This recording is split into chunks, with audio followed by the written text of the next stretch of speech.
Welcome to the Deep Dive, your shortcut to being well-informed. Today, we're pulling back the curtain on something pretty fundamental to how businesses work. The secrets behind inputs and costs. Right. And, to kick us off, let's think about that classic image from America the Beautiful. Those amber waves of grain. Mm-hmm. A powerful symbol. It really is. But here's a question for you, maybe a surprising one. Why might European farmers often get, say, 3 times as much wheat per acre as U.S. farmers, even when their skills are pretty similar? Yeah, that's a great question. It's fascinating, isn't it? And the answer isn't really just about better farming techniques. Okay. It really boils down to economic decisions, specifically decisions made at the margin. Well, the margin. Meaning how firms decide to use their inputs based on the incentives they face and what that implies for their costs. Think about European policies like price floors for wheat. Okay, guaranteed prices. Exactly. That gives farmers a really strong incentive to, well, throw more variable inputs at the problem, more fertilizer, more labor, really intensive work per acre. So they spend more. They do spend more, their costs go up, but those guaranteed higher prices make that extra spending worth it for them. It's a really clear example of how something external, like policy, shapes a firm's production choices, their costs, everything. Which is exactly what we're digging into today. Precisely. So our mission in this deep dive is simple. Give you a clear, comprehensive, kind of conversational summary of these core ideas, how firms produce things, and what it costs them. We're basically distilling a key microeconomics chapter, the kind you'd find in Krugman and Wells. Turning textbook concepts into practical insights. Exactly. Helping you visualize the models, apply the ideas, whether you're prepping for an exam or just curious about what makes the economy tick. Think of this as your toolkit for getting a grip on firm behavior. So let's jump in. Okay. So to understand firms, we have to start with the basics. Transforming inputs into output. You're probably familiar with the idea of a production function. Right. Inputs in, output out. Basically, yes. It's the technical relationship, the recipe almost, showing the maximum output a firm can get from any given mix of inputs. And speaking of inputs, there's a key distinction right away, isn't there? Fixed versus variable. Absolutely crucial. Let's use our farm example, Riley and Tyler's wheat farm. Say they have 10 acres of land. Oh. In the short term, they can't just snap their fingers and get more land, or less land. Mm-hmm. So the land is a fixed input. It comes with a fixed cost, maybe $400, doesn't matter if they grow a lot or a little wheat. Okay, that cost is locked in for now. Locked in. But the workers they hire, that's different. That's a variable input. They can hire more or fewer. Exactly. Day to day, week to week. And each worker costs something, say, $200. This difference is what defines our time horizons in economics. The short run and the long run. Right. The short run is any period where at least one input is fixed, like Riley and Tyler's land. The long run is when everything becomes variable. Given enough time, they could buy more land or sell some off. All inputs are adjustable in the long run. Got it. So how do we visualize this? You mentioned the production function. We can graph it as the total product curve. Imagine a graph. Horizontal axis is your variable input number of workers. Okay. Vertical axis is your total output bushels of wheat. Now, for those 10 acres, as Riley and Tyler add workers, total output generally goes up, right? So the curve slopes upward. More workers, more wheat. Makes sense. But here's the key thing. Look closely, and you'll see that curve starts to, well, flatten out as you add more and more workers. It's still rising, but slower. Why does it slow down? That flattening, that slowdown, that shows us our next big concept, marginal product. Marginal, meaning the extra bit. Exactly. The marginal product of an input is the additional output you get from using one more unit of that input. So if adding the second worker gives Riley and Tyler an extra 17 bushels of wheat. That worker's marginal product is 17 bushels. Precisely. The marginal product of labor, or MPL. And technically, the MPL is the slope of that total product curve we just talked about. So a flattening curve means a smaller slope. Which means a declining marginal product. Yes.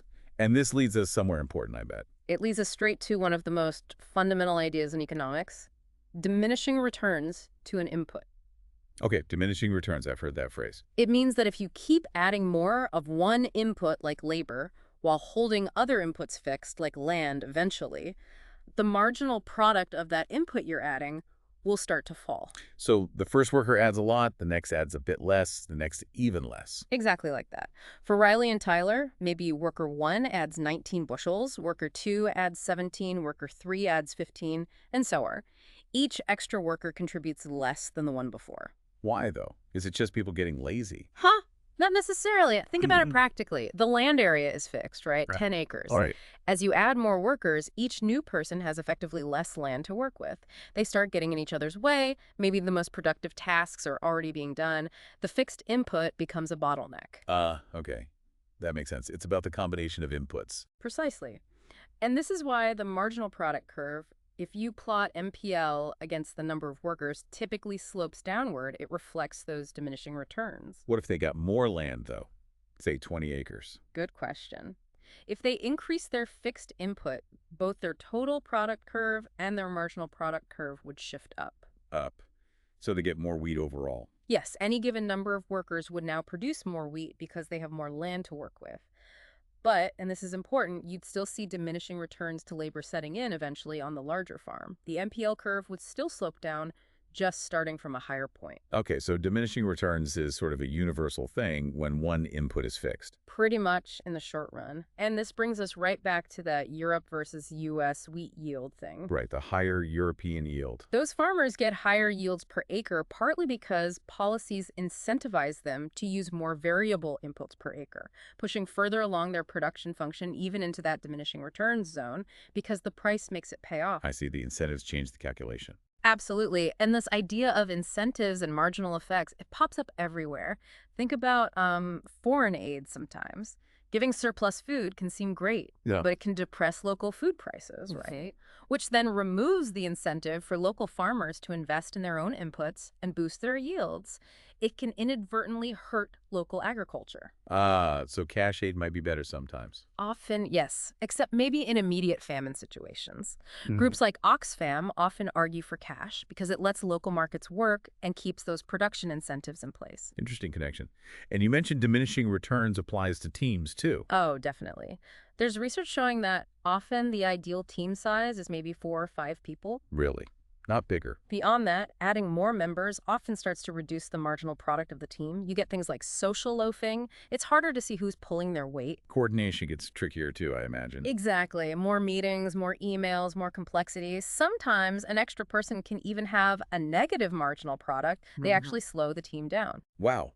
So 5 plus 5 might not equal 10 in teamwork. Often doesn't. 2 teams of 5 can easily outperform 1 team of 10 because they avoid those diseconomies, those diminishing returns to collaboration. Okay, so we've got the physical side down, inputs, outputs, diminishing returns. That's the production function. What's next? Money. Money. Always comes down to money. Now we need to translate that physical production into actual dollar costs for the firm, Right. So Riley and Tyler's land, that was a fixed input. which means it generates a fixed cost. FTE. That $400 for the 10 acres, doesn't matter how much wheat they grow, that cost is fixed, often called overhead. Okay, overhead. Got it. And the workers. They were the variable input, so hiring them creates variable costs, VC. Each worker costs $200, remember? Right. So the more workers they hire to produce more wheat, the higher their variable costs will be. These costs do depend on the quantity of output. And adding those together gives you... Total cost, TC, simple enough. Total cost equals fixed cost plus variable cost. TC equals FC plus VC. Okay. Can we graph this too? Absolutely, the total cost curve. This time, output quantity is on the horizontal axis, and total cost in dollars is on the vertical axis. And it goes up, presumably. More output costs more. Always slopes upward, yes. But notice how it slopes upward? It gets steeper as output increases. Steeper. Why steeper? Think back to diminishing returns. Because each extra unit of output requires progressively more variable input, more worker hours per bushel, the cost of producing each additional unit goes up. The total cost rises at an accelerating rate. It's all connected. Diminishing returns in production leads to increasing cost. Well, increasing marginal costs. Exactly. You've jumped ahead perfectly. To make good decisions, firms need to know not just total cost, but the cost of the next unit. That's marginal cost, MC. The change in total cost from making one more widget or bushel. Precisely. Calculated as the change in total cost divided by the change in quantity. And just like MPL was the slope of the total product curve. MC is the slope of the total cost curve. You got it. And since the total cost curve gets steeper, that tells us that marginal cost is generally rising. Because of diminishing returns again. Yeah. Need more inputs for that extra unit so the extra cost is higher? That's the main reason. Now, sometimes, at very low levels of output, MC can initially fall due to specialization gains, Workers get better as they do more. So MC curves often have this kind of swoosh or J shape. They dip down briefly, then rise. Okay, a little dip then up. Got it. What about average cost? Right, the other key perspective. Average total cost, ATC, sometimes it's called average cost. This is just your total cost divided by the quantity of output. Yeah. ATC divided by Q tells you the cost per unit on average. ATC, TCQ. Makes sense. Yeah. And what does that curve look like? This one's famous for its shape. It's typically U-shaped. U-shaped. Why a U? It comes from two opposing forces working against each other. Let's break ATC down. Yeah. Remember, TC plus FC plus VC. So ATC, FC plus VCQ. We can split that into average fixed cost, AFC, plus average variable cost, AVC. AFC plus AVC equals ATC. Okay. Now think about average fixed cost, AFC. That's fixed cost divided by output, FCQ. What happens to AFC as output Q gets bigger? Well, FC stays the same, but Q goes up. So AFC must go down. Continuously falls. We call this the spreading effect. You're spreading that fixed overhead cost over more and more units. Okay, AFC always falling. That pulls the average down. But then you have average variable cost, AVC. That's variable cost divided by output, VCQ. What happens to AVC as output rises? Because of diminishing returns, variable costs rise faster than output eventually. Yeah. So AVC must eventually rise. Exactly. The diminishing returns effect causes AVC to rise as output increases. So we have AFC pulling down and AVC pulling up. And that's what creates the U shape for ATC. At low output levels, the spreading effect, falling AFC, is stronger, so ATC falls. Yeah. But at higher output levels, the diminishing returns effect, rising AVC dominates, and ATC starts to rise. Making a U and the bottom of that U. That's the sweet spot, the minimum cost output, where average total cost is as low as it can possibly be. Okay, now for the really critical relationship you said, between MC and ATC. This is absolutely fundamental. Best way to think about it is like your grade point average, your GPA. Okay, I'm listening. Think of your overall GPA as your average total cost, ATC. Think of your grade in the next course you take as your marginal cost, MC. My marginal grade contribution. Right. Now, if your grade in the next course, MC, is lower than your current GPA, ATC, what happens to your GPA? It goes down. That C plus really hurt. Exactly. So if MC is below APC, it pulls the average down. ATC must be falling. Makes sense. Now, what if your grade in the next course, MC, is higher than your current GPA? ATC. Then my GPA goes up. And A pulls the average up. Right. So if MC is above ATC, it pulls the average up. APC must be rising. Okay. So what happens if my next grade is exactly equal to my GPA? Your GPA stays exactly the same, right? This doesn't change. True. So, and this is the key point. When MC equals ATC, ATC is neither rising nor falling. It must be at its minimum point, the bottom of the U. Wow. So the marginal cost curve has to intersect the average total cost curve exactly at the minimum point of the ATC curve. Always. And it intersects from below because MC was below ATC, pulling it down, and then rises above ATC, pulling it up. This relationship is vital for understanding firm decisions and market supply. That GPA analogy really helps lock it in. It's a good one. And this MCATC logic has real-world consequences. Think about electricity pricing. Okay. Most of us pay for electricity based on the average cost to produce it over a month or whatever. Yeah, seems normal. But the marginal cost of generating electricity can swing wildly. It's much, much higher during peak demand hours, like a hot summer afternoon when everyone's AC is blasting. Right, they have to fire up extra, less efficient power plants. Exactly. But because we consumers usually don't see that high marginal cost, we don't have a strong incentive to cut back during those peak times. Our demand is inefficiently high when costs are highest. I see. We're responding to the average, not the margin. Precisely. And that's where things like smart grid technology come in. The idea is to show consumers something closer to the real-time marginal cost. So you might choose to run your dishwasher late at night when the marginal cost, and thus the price, is lower. Exactly that. Using marginal cost pricing to encourage more efficient consumption patterns. It's a direct application of these cost curve concepts. Very cool. Okay, so all this cost stuff, fixed, variable, marginal, average, has mostly been about the short run, right? Where land was fixed. Primarily, yes. The U-shaped ATC curve and the rising MC curve are characteristic of short-run analysis, where at least one input is fixed, leading to diminishing returns. But you said in the long run, everything is variable. Firms can change anything. That's the key difference. In the long run, the firm can adjust all its inputs. It can choose its factory size, its amount of land, its core technology. What was a fixed cost in the short run becomes a choice variable in the long run. So Selena's Gourmet Salsas, your example, Yeah, they could decide to buy way more fancy automated salsa making machines. exactly. That would mean a higher fixed cost, paying for the machines, but maybe it lowers their variable cost per jar, less labor needed. Or they could stick with less equipment, lower fixed costs, but maybe need more workers, so higher variable costs. Right, it's a trade-off. And because they can choose their level of fixed cost in the long run, there isn't just one short-run average total cost curve anymore. There are many possible short-run average total cost SRATC curves, one for each possible level of fixed cost the firm might choose. Okay, a whole family of U-shaped SRDC curves. Then what's the long run curve? The long-run average total cost LRATC curve basically traces out the lowest possible average cost for producing each level of output, assuming the firm has had time to choose the optimal level of fixed cost for that specific output. So visually, Yeah. how does that look? Imagine all those U-shaped SRATC curves for different factory sizes or equipment levels. The LRATC curve is like a broader, shallower U-shape that just touches the bottommost point of each relevant SRTC curve. It sort of envelops them from below. Okay, it represents the best possible average cost achievable for any output level, given time to adjust everything. Perfect summary.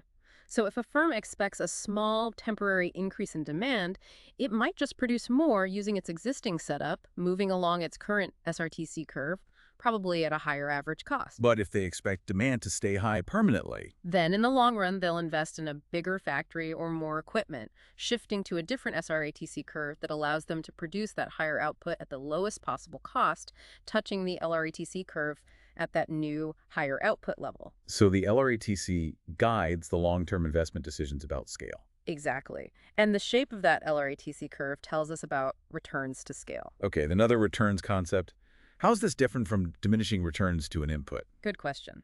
Diminishing returns was about adding one variable input while holding others fixed, short run. Returns to scale is about what happens to average cost when you increase all inputs proportionally, long run. Ah, scaling up the whole operation. Right. If the LRITC curve is sloping downward, meaning average costs fall as the firm gets bigger, we call that increasing returns to scale, or more commonly, economies of scale. Bigger is cheaper per unit. Why does that happen? Several reasons. Big one is specialization. In larger firms, workers can specialize in narrow tasks and get really, really good at them. Think assembly lines. Okay. Also, large setup costs. Building a giant car factory costs a fortune, but if you spread that cost over millions of cars, the cost per car is lower than for a small workshop. Makes sense. And sometimes network externalities, especially in tech, like the more people use Facebook or Windows, the more valuable it becomes to the next user, which helps large networks grow and lower average costs per user served. So lots of reasons for economies of scale. What about the other way? Can firms get too big? They certainly can. If the LRTC curve starts sloping upward, meaning average costs increase as the firm gets even bigger, that's decreasing returns to scale or diseconomies of scale. Why would costs go up if you get bigger? Usually boils down to problems of coordination and communication.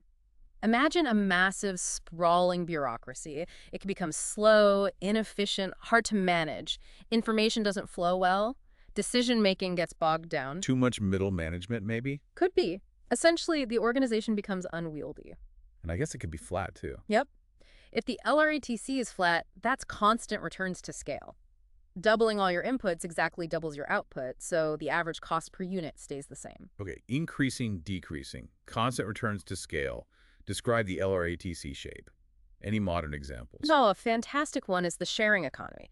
Think about platforms like Turo for cars or Airbnb for rooms. How does that relate to costs? It fundamentally changes the nature of costs. Owning a car involves a huge fixed cost, buying it, insuring it, etc., even if you barely drive it. Right, it just sits there costing money. But if you use Turo, you pay a variable cost, the rental fee, only when you actually use the car. The platform allows individuals to convert what would be a large personal fixed cost into a pay-as-you-go variable cost. Ah, so Corinna, who only needs a car sometimes, avoids the big fixed cost. Exactly. And think bigger picture. If more people share cars via Turo, society needs fewer cars overall to provide the same number of trips. That massively reduces the total fixed cost tied up in vehicles across the economy. It's much more efficient resource use. That's a great example. Using platforms to essentially lower the economy-wide fixed costs for certain activities. It is. And you see the flip side with someone like Amazon investing billions in robotic playhouses.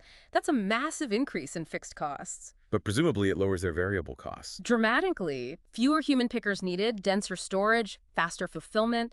They're deliberately choosing high fixed costs to achieve incredibly low variable costs and leverage massive economies of scale for speed and efficiency. It's all about managing that long-run cost structure. Okay, wow. We've covered a lot of ground here, from basic production to all these different cost curves and long-run decisions. It's the core of how economists think about firms and supply. So for someone listening, maybe a student trying to get their head around this, what's the main takeaway? I'd say focus on the relationships between the concepts and the curves. Don't just memorize definitions. Understand why MC intersects ATC at the minimum.